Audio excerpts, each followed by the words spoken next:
Your second act isn't just about starting over, it's about starting smarter. You've left what's predictable to follow your passion, and that mix of excitement and uncertainty is real. Welcome to Second Act Business Owner. I'm Lee Gray, and I'm here to make sure your leap of faith lands on solid ground. Each episode, I'm bringing you the real-world MBA training and structure you need to turn chaos into clarity. Stop building someone else's dream and start building a business that works for you. Let's get to work. Hey, everyone. Welcome to the Second Act Podcast. And guess what? It's episode 9. I'm so excited. We've made it to 9. And I'm looking forward to 99. And I hope you're here to celebrate with me on that day. So I'm going to ask you a question. And no matter where you are in your second act, this is a question you're going to have the answer to at some point. So stay with me, even if you're just starting your second act, or even if you're good long way through your second act. It is this: if you don't have a sales process, you don't have control. Oh, doesn't that hurt? It does. But if I walked into your business today and asked you to explain your sales process step by step, could you even do it? Could you give me your sales process step by step? Because if you can't, you're leaving money on the table. That's what we're going to be talking about today. We're going to be talking about why every business needs a sales process that has been flow charted and is tested, tracked, and measured. Yep, that's what we're going to talk about. Business is ultimately about selling.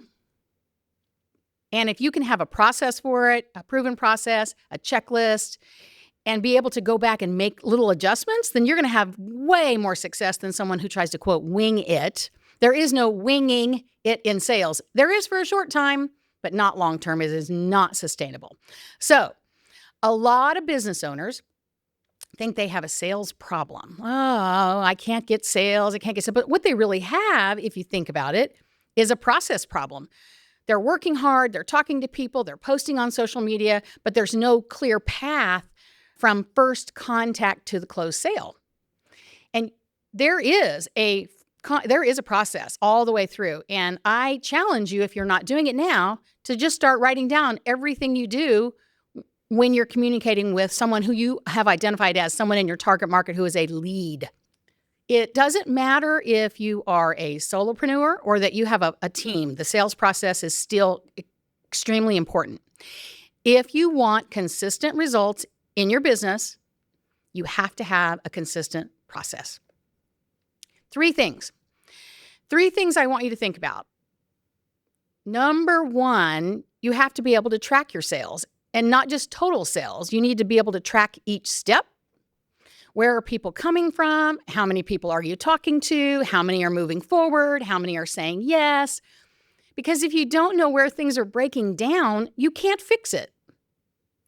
In sales, if you don't know where things are breaking down, you can't fix it. And if that goes on for long, then, oh my gosh, sales are bad. Business is bad. Things aren't going very well. And I promise you, it's diving into that sales process will uncover a lot of opportunity. Number two, your process will evolve. It's going to change over time, and that's okay. In the business that I'm in, I actually have a 13-step sales process. 13 steps. It's been 13 steps for years. And recently, we added 2 steps. And it was a bit of a challenge, but we did. We now have a 15-step sales process. Now, don't get me wrong. Not every step is a gigantic step.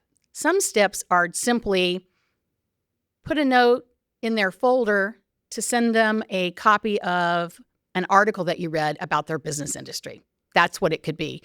And how to make that generic would be every client that's in our sales process, we go to the trouble to find an article that relates to their business and send it to them. That's a step in the sales process. If you think about what that does, it's giving them multiple points to see, to know, like, and to trust you. Oh my gosh.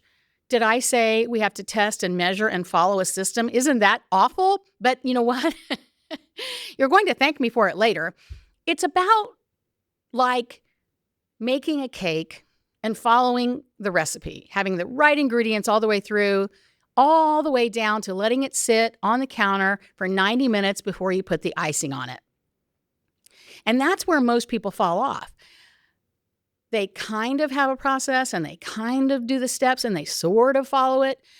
But a real sales process is tested, it's measured, and it's adjusted. And you don't guess, you improve it over time.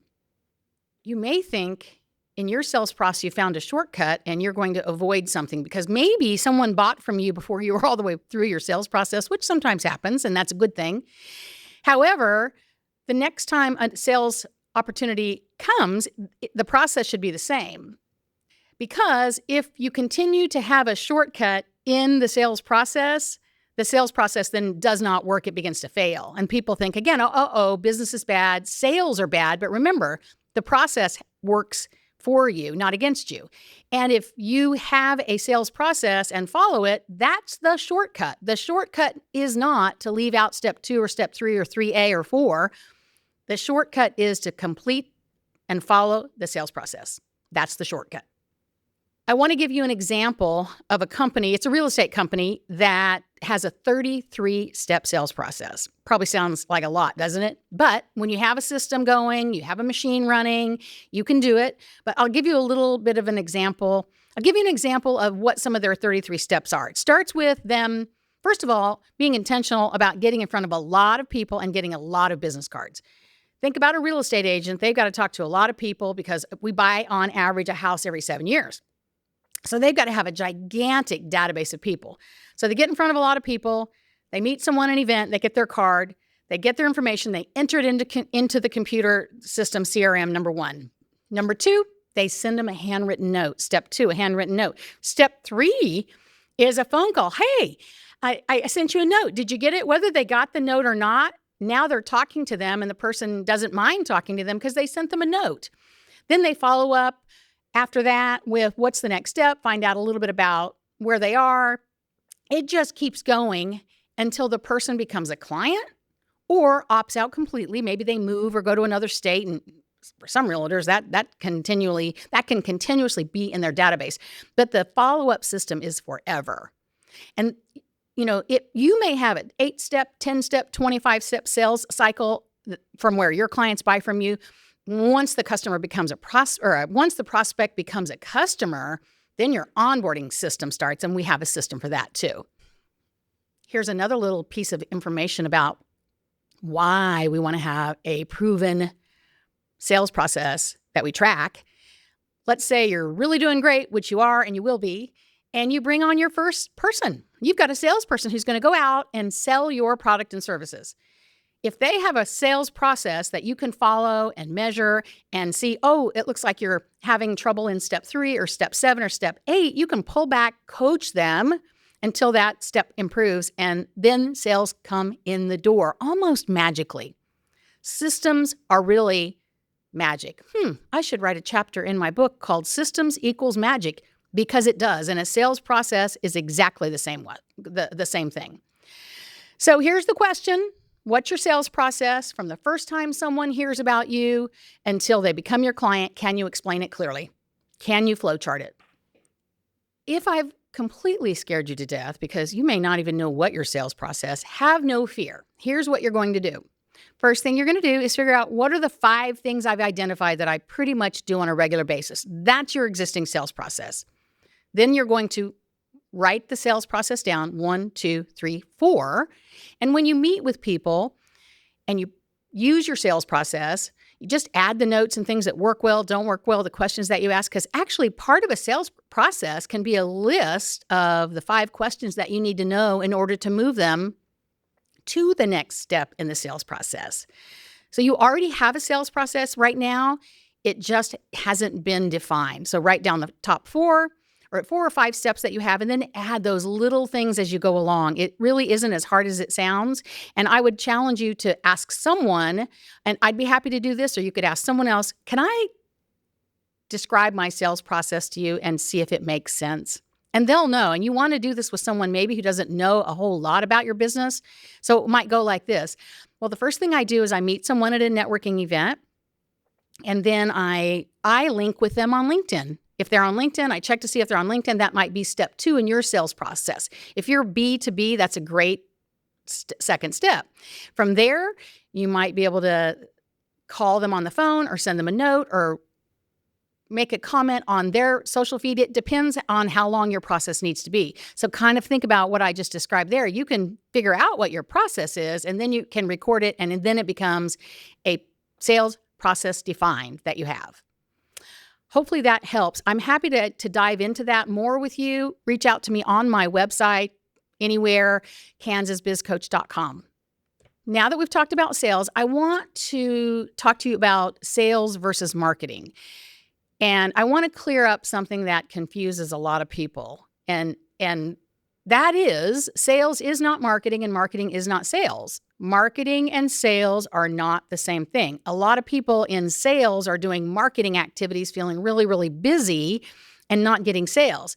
Marketing is how people find you. Marketing is how people find you. People are finding me through this podcast, and I'm doing this in part so that I can meet people I would have never, ever met before. This is marketing. This is not sales in any way, shape, or form. Your social media is not sales. It's advertising. It's really just promoting. Marketing brings people to the door. Sales takes them through the steps to become your customer. I hope that makes sense. Sales happens after marketing. Try not to get them combined, because spending a lot of time on marketing when you should be spending time on sales is one of the problems, especially early on, that a second act business owner will find themselves in. Sales is a conversation, it's a follow-up, it's a relationship, it's a process for turning them into a paying repeat customer. You can have great marketing and still struggle with sales if you don't have a sales process. There you go. So the sales process is important, and being able to define and discover where it is your sales process is needing work. All the marketing in the world is not going to take care of a poor sales process. But do keep in mind the differences. Marketing is bringing people to the door. Sales is taking them from the door to becoming a customer and a repeat customer. If you feel like your sales aren't where they need to be, consider seriously looking at your sales process. Ask yourself, do I have a clear, defined sales process? If not, it's just one thing that you can do. Honestly, it doesn't take very long to do, and I challenge you to do it, and I know you can. Because when you have a process, you have control, and when you have control, then you can grow. And that's what we're all after all. Thank you for being with me today. I had such a good time, again, talking about a topic that sometimes scares people, but you hung in there and listened. That says a lot about you and your character. If you liked what you heard today, would you do me a favor and like us, share us on Spotify, Apple, and if you're watching us on YouTube, go ahead and give us a thumbs up and give us a quick note review.